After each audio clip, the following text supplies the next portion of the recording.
Auzubillahi minash shaitanir rajim. Bismillahirrahmanirrahim. Dear students, Assalamu alaikum. Economics for 11th class. Today's topic is economic reforms, or we can say new economic policy. Economic reforms since 1991 are new economic policy. Need for economic reforms or the new economic policy was fell mainly because of the following reasons. Number one, increase in fiscal deficit. Increase in fiscal deficit. Prior to 1991, fiscal deficit of the government had been mounting year after year on account of continuous increase in its non-development expenditure. Fiscal deficit means difference between the total expenditure and the total receipts minus loans. It is equivalent to total borrowings by the government. In 1981-82, it was 5.4% of gross domestic product. In 1990-91, it rose to 8.4% of GDP when, with a view to meeting fiscal deficit, the government was obliged to raise loans and payment interest thereon. Thus, due to persistent rise in the fiscal deficit, there was corresponding rise in public debt and interest payment liability.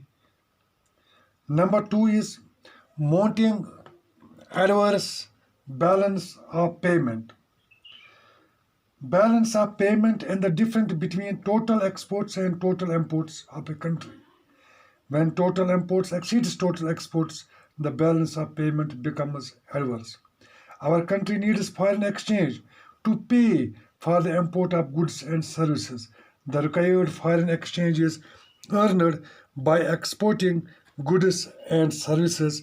Another source of foreign exchange is the remittance by non-resident Indians (NRIs) when receipts of foreign exchange fall short of their payment or when the value of total import is greater than the value of total export, the problem of adverse balance of payment arises.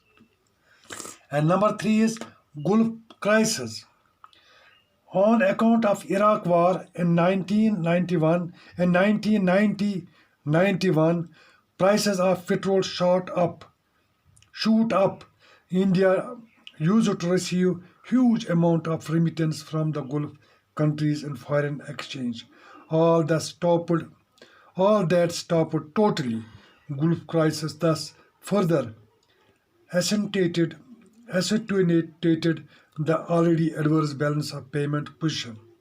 Number fourth is fall in foreign exchange reforms.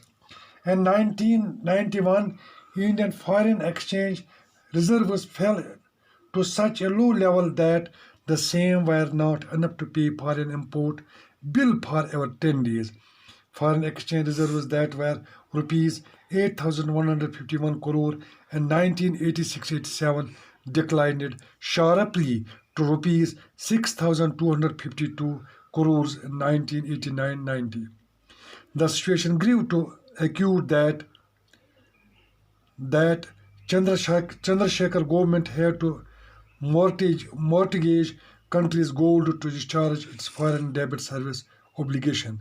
In such a predicament, government felt compelled to adopt the policy of liberalization as proposed by the international financial institutions in order to secure loans from them.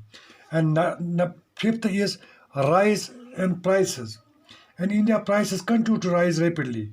Average annual rate of inflation increased from 6.7% to 16.7%.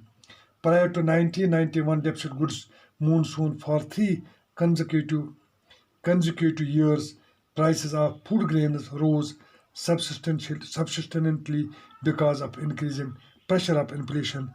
Country's economic position deteriorated further.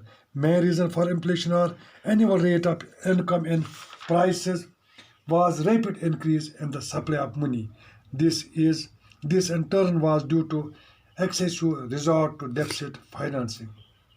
Number last, poor performance of public sector undertakings.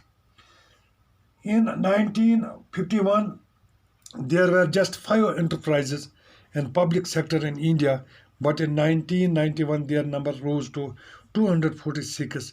Several thousand crores of public funds were invested therein.